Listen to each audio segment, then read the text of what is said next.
Professor Kumet, I hope we can agree that I'll respond to these questions, and after that, you allow 5 more. I respond to those, and then we close. Can we agree to that? Agreed. No, let me say that there are a number of suggestions which have actually responded to what I asked, which was, what do you as thought leaders think we should do to address these challenges that were presented here and presented by our teachers here? A number of responses to that particular challenge, which are important, including the last comment that has just been made. Issue that's been raised, was raised earlier. One of us talked about Pretoria Township's Mamelodi and all that. Somebody else earlier would spoken about the need to inculcate in us this sense of African identity and an understanding of what that means.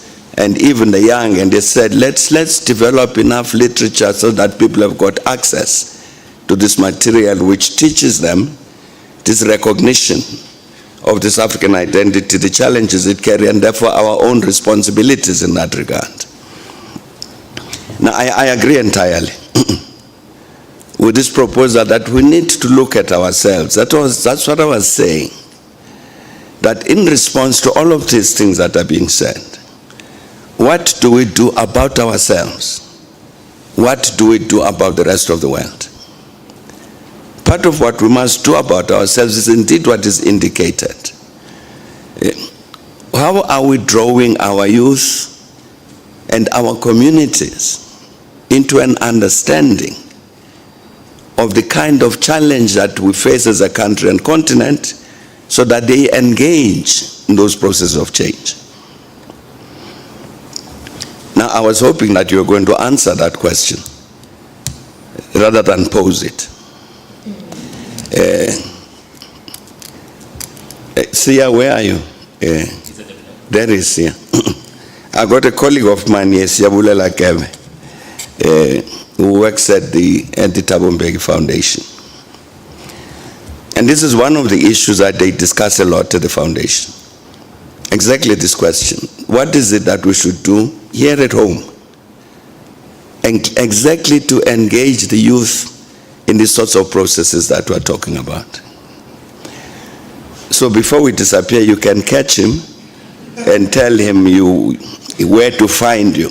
Because I'm quite sure that he'll be very, very keen to engage this. All the challenges that were thrown up, how do we, to our colleague there in a green jacket, the questions that he posed were very important. Questions that were posed here in front and at the back there about the development of the younger generation into change agents in a very practical and localized way. That indeed would be important. I'm saying that's an important suggestion, and we need to find a way of following it up. Then there are other questions that are raised about, for instance, our colleague there, I don't know if he was asked, he was permitted to ask a question, having spoken about what he is teaching.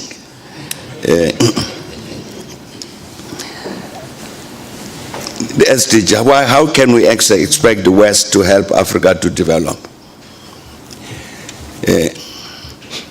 Now, what Africa needs, among other things, is a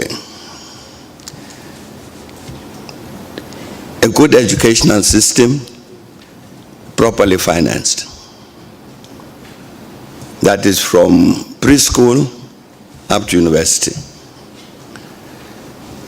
I'm saying properly financed, so that you have the requisite teachers, the requisite laboratories, the requisite whatever else. And Africa needs more factories so that we're able to process the things that we're digging out of the mines, so that indeed we cease to be this exporter of raw materials. Now, for that you need, for instance, smelters. Now, smelters are very expensive things to run from the point of view of energy. They require a lot of electricity. So when I'm saying that you need all of these factories and all of those smelters, etc., you need also to have ensured that you've got a strong enough capacity to generate the energy that is required. You need roads and rail and that kind of infrastructure. If you look at, take a comparative study of what the South African ports charge in terms of movement of goods in and out of the South African ports, you would see that they are much, much more expensive than, for instance, you would take Singapore. That has an impact on your capacity to grow and develop the economy. What is it that we need to do to reduce the cost of movement of goods and in and out of South Africa? I'm saying there are many things of this kind that you need to do in order to develop the continent, so that we reduce unemployment, so that we reduce poverty, we reduce the levels of underdevelopment. Now, our colleagues will see that the one was asking this question, how do you expect the West that it can help Africa to develop? That there are such parts of the Sustainable Development Goals which address this issue of the need for higher rates of growth, higher rates of development, not just growth, better shared wealth, less inequality, all of those things. Now, as you will have seen, the things I'm talking about, I'm saying better financed education, investment in new factories and infrastructure and so on. All of these things need investment. That means capital. Where is it going to come from?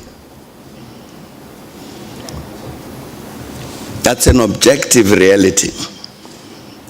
You can't build a factory without capital, without investment. A new factory means investment. A new university means investment. Now, if you take South Africa, you know very well that here in this country, we don't save enough to be able to generate the levels of investment that this economy needs. We don't. So, if we talk about reducing levels of unemployment, creating new jobs, and financing higher education, free higher education, and all that, we must also answer the question, where's the money going to come from? You see, sometimes I have very good dreams. You know, when Prof. Vice Chancellor dream, you know, of a new city that is born in South Africa, which is brand new factories, huge employment of people, and everybody happy. The problem is that the dream does not build that new city. So when the question is raised, how come we expect the West to help Africa to develop? That's related to the question, where else is the capital going to come from to develop us? We don't have it.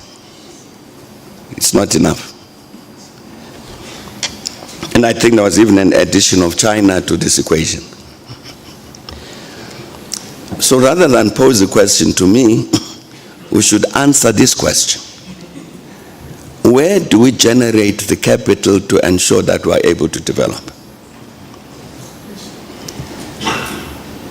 Now, it's relevant to the matter that was mentioned earlier. I think that the very first person to speak, who fortunately made suggestions rather than pose questions.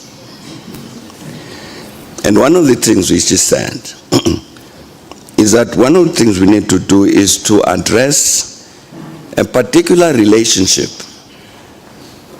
with regard to finances between, I think it said, 14 Francophone African countries and France. And he's right. He's right, because you've got a whole number of African countries which bank their foreign reserves in Paris. And in order to access money which is their money, they borrow it and are charged interest rates.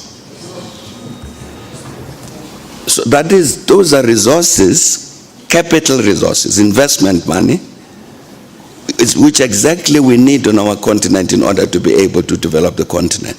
But we ourselves are exporting it to France and only access it by way of loans. That's one answer to the question, what do we do to generate the capital that we need? That's one answer, but it's an important part of an answer to that question. You will know we also did a report on the matter about illicit financial flows of huge volumes of capital which leave the continent illicitly. And in that report, we gave a figure of $50 billion a year. The later estimates actually put it at 80 billion. Of resources that leave the continent where they should have remained, and would have had a major impact in terms of supplying us with the capital that we need. I'm saying that's another question. That another intervention which would help us to address the matter, where do we get this capital?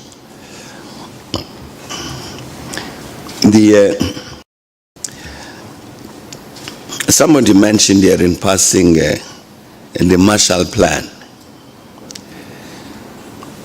which was money the Americans made available at the end of the Second World War to develop these countries of Western Europe.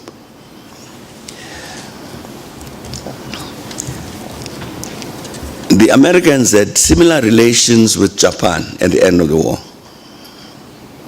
They had similar relations with South Korea at the end of the war. You had certain relations, and for instance, with Taiwan. You had certain relations later between Japan and the Southeast Asian nations, Thailand, Malaysia, and so on.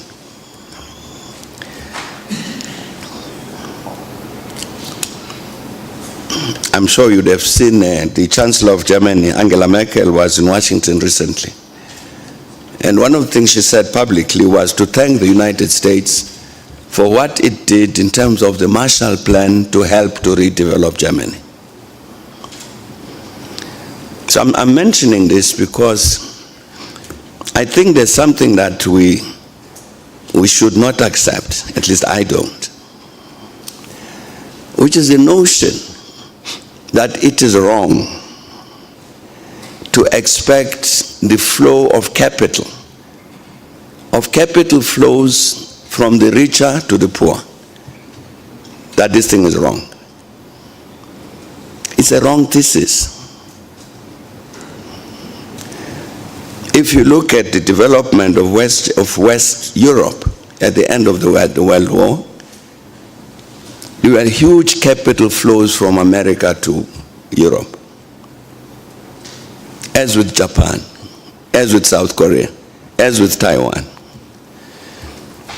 Of course, what drove that, those major capital flows from the rich to the poor, was what was called the containment of communism.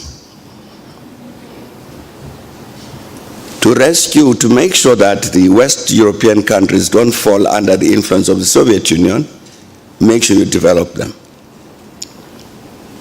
Korea, same. Japan, same.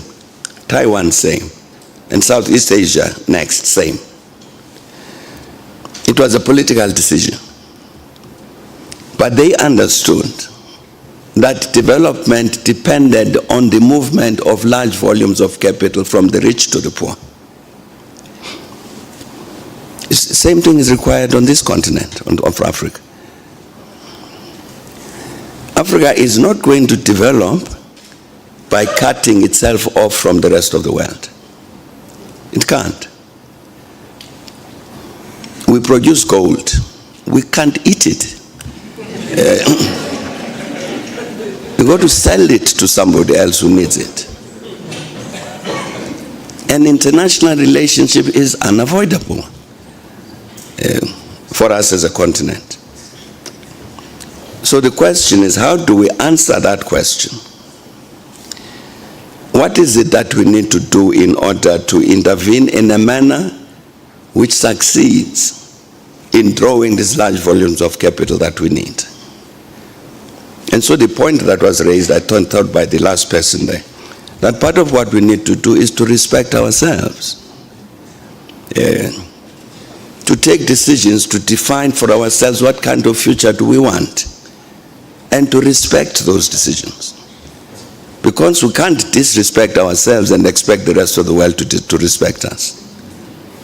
And this is very correct. So that's part of the response we must have.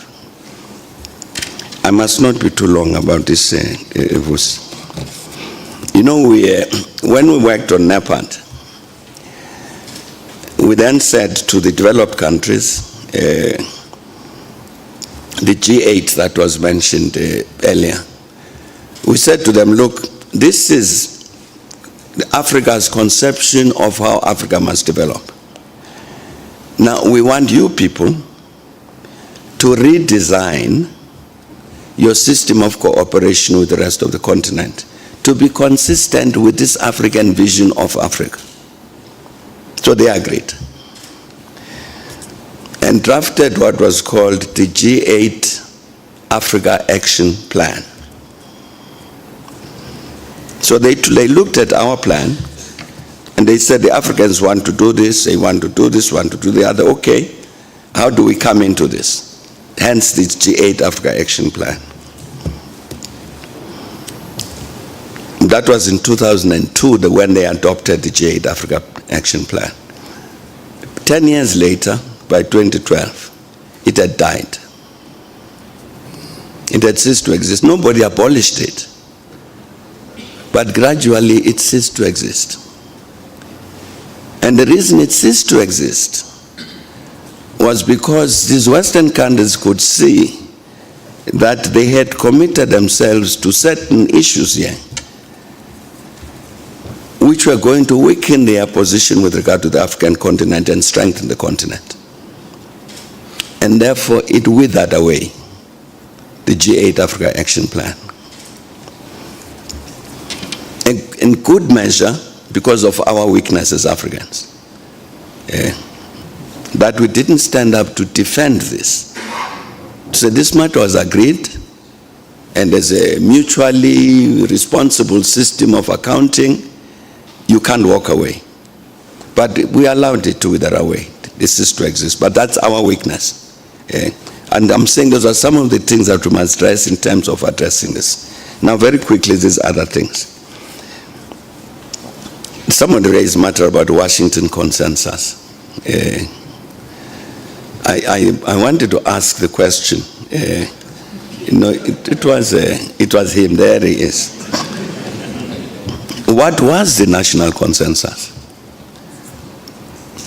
He says there was something called the national consensus, which trapped us here. as a result of which certain things didn't happen according to Naomi Klein, according to Sam Peter Blanche and all that. What was the national consensus? What did it say? I had expected him. No, I'm not going to ask you to do that. You see, it would be important to explain that. To say this is what the national consensus said, and this is what happened in our country consistent with that consensus, and therefore this outcome. It would be important to do that. And I'm quite certain that you actually can't substantiate that argument. It's not possible. Because if you look at what the Washington consensus said, and looked at what practically happened in South Africa, you will see that it doesn't matter what Naomi Klein and Sampi say. This didn't happen. There was no implementation of a Washington consensus here. And I'm going to ask my colleagues here to take your email address so we can send you some material in detail on this issue. You see, because, I mean, that's part of what being a thought leader is, to think. Not to say simply because Professor Sam Peter Blanche said this, therefore it must be true. I think the point was made. To develop this critical faculty. To say, let me look at this thing. What does it mean? It will be important to do, but we can send you the material on this, and you'll see. We looked at it in detail. What does it say? Washington Consensus says about international trade. What does it say about the role of the state? What does it say about nationalization? You know, all of these things. And we said, well, what happened in this country with regard to all of these things? And so you got a more or less objective analysis of the actuality. So as I say that, give us your details, we'll send you the material. The African, yes indeed, there is a decision to establish an African criminal court. The protocol for the court has been approved, has been agreed. It's in the process of being ratified by our parliaments. It requires ratification by a certain number of parliaments for it to come into force. But the decision was taken a long time ago to establish this African Criminal Court, which is the same mandate as the International Criminal Court. So as soon as the African parliaments have approved this protocol, it will then be appointed. Now, one of our colleagues was saying that he has grave doubts about even the wisdom of that, because he doesn't trust the African judges. Now, I can't say, I wouldn't say that, because again, you see this is an image, a general picture. But if I said, okay, let's then go through these African judges country by country and say to you, what's wrong with the judiciary of Lesotho? You'd probably say, I don't know. And I'd say, what's wrong with the judiciary of Botswana? You'd say, I don't know. And the South African one, no, I respect these ones. I've seen they're okay. So I'm saying we can go through these African countries to ask this question. What is it that informs a general view that the African judiciary is bad? What are the details? What are the facts of that which inform that judgment? And you'd probably find that is what you read in the newspapers. And because it appeared there, you take it as gospel truth. So that's why I'm saying that I wouldn't myself take a negative view about the African judiciary, to make a general statement. I might want to make statements about the judiciary in particular countries based on how they have performed. But I'm saying that the African Criminal Court will be established as soon as this protocol has been approved by the parliaments. Indeed, so that, as was agreed on the continent a long time ago, these cases about human rights violations, about war crimes and so on, we can deal with them on the continent. So that even the International Criminal Court remains what it's supposed to be in terms of the Rome Statute, the statute which established the court. Because the statute says the International Criminal Court is a court of last resort. In the circumstances where countries are either unable or unwilling to address the particular matters.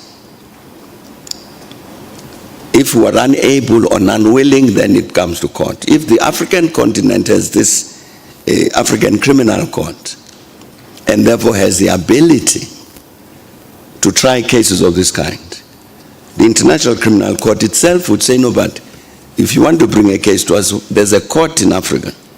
That's the court of first resort. If it fails, then sure, you can come to us. So I'm saying that that is in the process of establishment. The last thing is, maybe let me just say something about this neoliberalism. You see, the thing I was saying with regard to the Washington Consensus is exactly this thing about neoliberalism. And part of what has been of concern to me is the misuse of scientific categories to be as insults. To say a thing is neoliberal,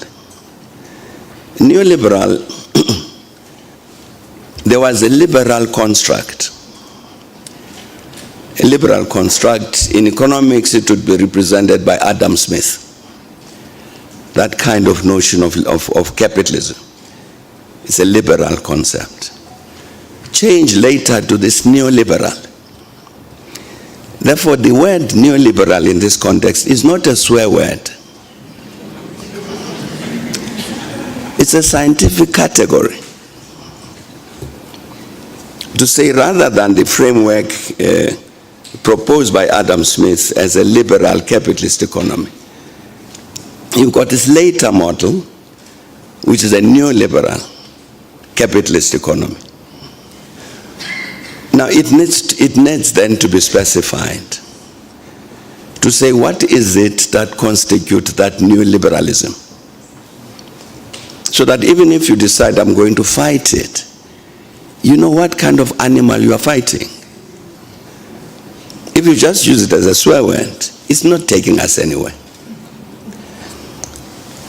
So I think that in the context of our being thought leaders, that's one of the things we must examine.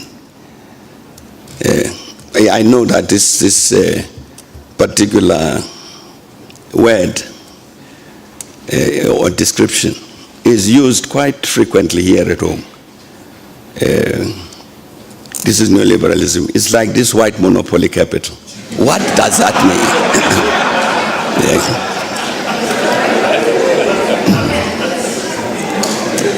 What does that mean? You know, and you have references to, in terms of the white monopoly capital thing, to the Oppenheimers and the Ruperts. Sure, these are big capitalists, no doubt.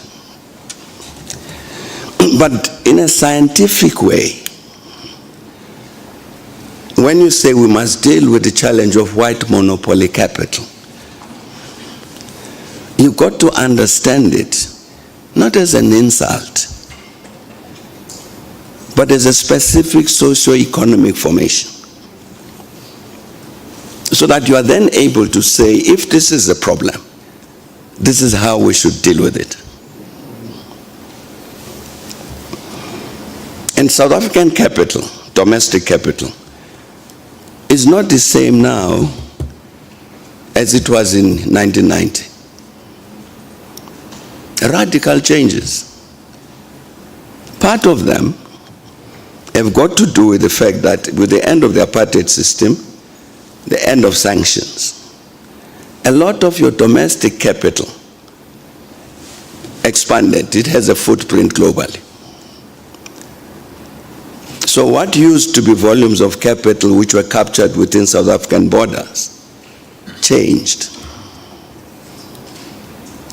It doesn't mean your capitalists have become smaller, they haven't. But their investments are spread out all over the globe. A monopoly position that existed in 1990 doesn't necessarily exist in 2017. It's because of the nature of the behavior of capital. If you understand the behavior of capital globally, you would understand that. So I'm saying even things like that. It's necessary really to have a scientific understanding of these things. Not just simply because Thabo Mbeki said white monopoly capital, therefore it's correct. The last thing about the admission of Morocco. Yes, indeed, Morocco reapplied to rejoin, not to rejoin, to join for the first time the African Union. And the argument that was presented during the summit, this last summit in January, was that it would be better to have Morocco inside the African Union in order to engage Morocco on the matter of Western Sahara. It would be better to have Morocco inside rather than outside, to help solve the problem of Western Sahara quicker. That was the argument. And indeed, many of the heads of state, they were saying, the very fact that this matter about Western Sahara is being handled by the UN with a very little input from the African continent is precisely because Morocco is not a member. So we as Africans, to solve our own problems, we must engage Morocco. So that's the argument that was used, and indeed Morocco was admitted. Now, before we came here, it was this afternoon, I was reading the latest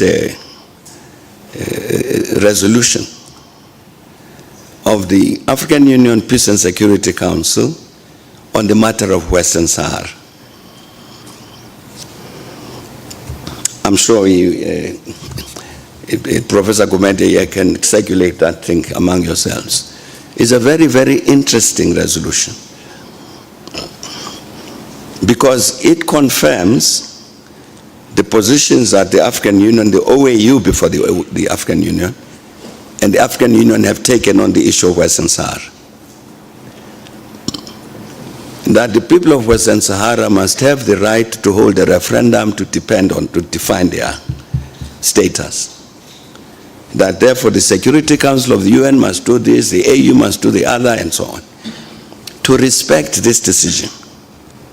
Now this decision was taken yesterday by the African Union Peace and Security Council, which says, therefore the African Union has not said, as was suggested by somebody, has not said, let Morocco come back in order that we can forget about the problem of Western Sahara. Yesterday, the African Union takes a decision that we are not changing our position and we are insisting on the implementation of decisions that were taken by the OAU and the AU. And indeed, the same resolution regrets that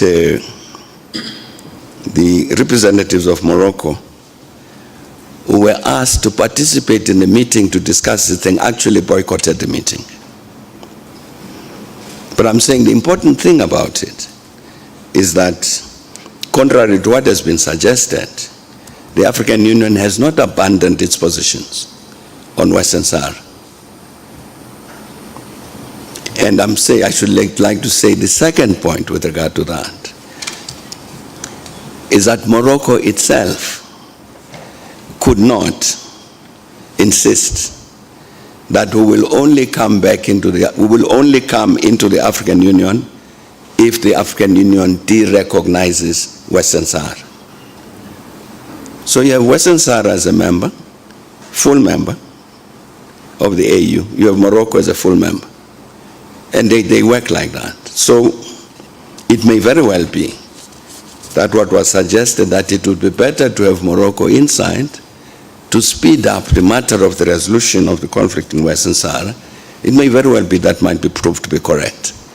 But as of now, the position that the AU has taken is that it must respect the earlier decisions which recognize the independence of Western Sahara.